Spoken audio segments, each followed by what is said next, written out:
Assalomu alaykum hurmatli chambarakdoshlar, yaxshimisizlar? Sog'lig'ingiz yaxshimi? Charchamayapsizlarmi? Kimdan-kim qitchiq lasitizlar yurgan bo'lsa, qitchiq lasitdan topib qo'ydim, nasib bo'lsa bugun hozir qitchiq video bo'ladi, nasib bo'lsa. Xullas, ochiqni aytganda, kimdan-kim lasit izlayotgan bo'lsa, agar tanishlaringiz bo'layotgan bo'lsa, shu videoni o'sha tanishlaringizga tashlab qo'yingizlar, bo'lmasa like bilan qo'llab-quvvatlanglar.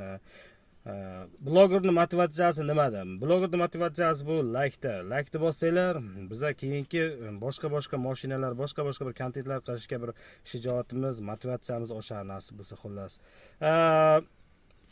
gapni qisqa qilaman, sizlarga mashinani tanishtirib chiqaman.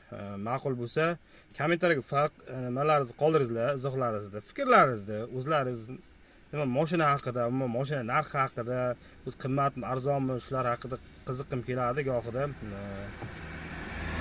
Fikrlarni qoldirsanglar, o'shanga qarab o'sha arzonroq mashina, qimmatroq mashina topishga harakat qilaman. Xullas, ketdik bo'lmasa.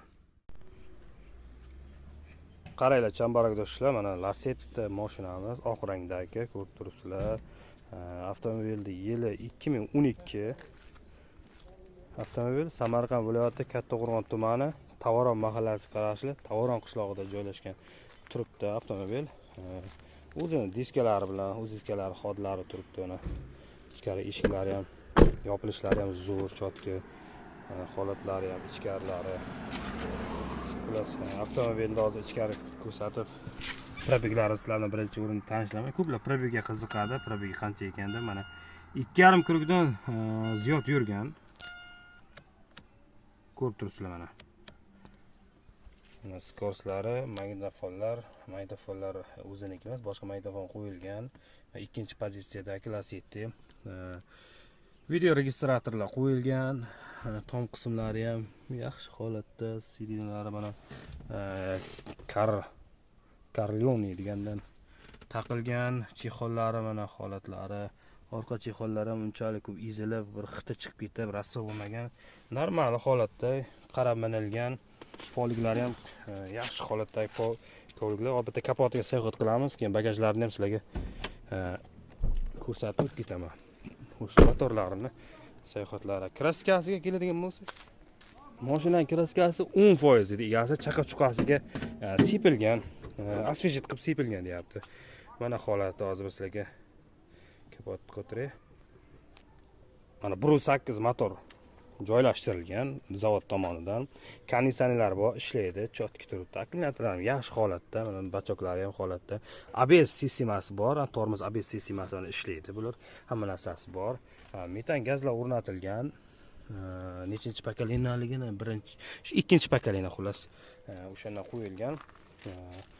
Mana holatlari sal faralari ozgina xiralashgan, lekin radmay o'ziniki turibdi. Mana holati. Endi orqa kapotlarga o'tamiz, orqa bagajga o'tamiz. Sizlar orqa bagaj bilan bitta tanishtirib o'tkazaman. Nasib bo'lsa.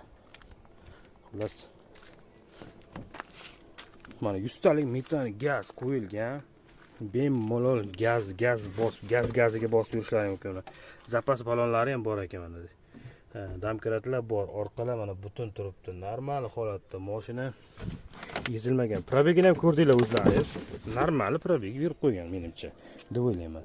O'sha narxiga keladigan bo'lsak, mashina narxi 6,5 ming deyapti. Kelishtirib beraman deyapti. Mana shu pastdagi raqamlarga telefon qilasizlar, bog'lanasizlar. Qimmat bo'lsa aytinglar, kommentariyaga yozinglar qimmat deb. Yoki arzon bo'lsa, arzon ekan deylar. Yili mana 2012. 100 talik metan gaz qo'yilgan. 2,5 krugdan sal ziyod yurilgan. Kraska 10% kraska bor mana avtomobilimizda.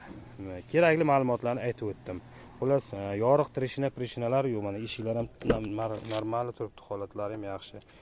Orqa eshiklar ham holatlari yaxshi, normal sosteniyada turibdi. Xo'sh, agar ma'qul keladigan bo'lsa, bemalol pastdagi telefonlarga, raqamlarga bog'laninglar, ko'rishlari mumkin. Mashina mana holatchasi yaxshi holatda turibdi. Biz bilan yiroqlashmang, keyingi videolarda qolinglar, salomat bo'linglar, bizni kuzatishda davom etinglar. Bundan ham qiziqarli avtomobillarni chiqarishga, bundan ham qimmat, bundan ham arzon avtomobillar chiqarishga harakat qilamiz. Sizlar bilan doimiy kuzatishda davom etinglar bizani. Ketdik.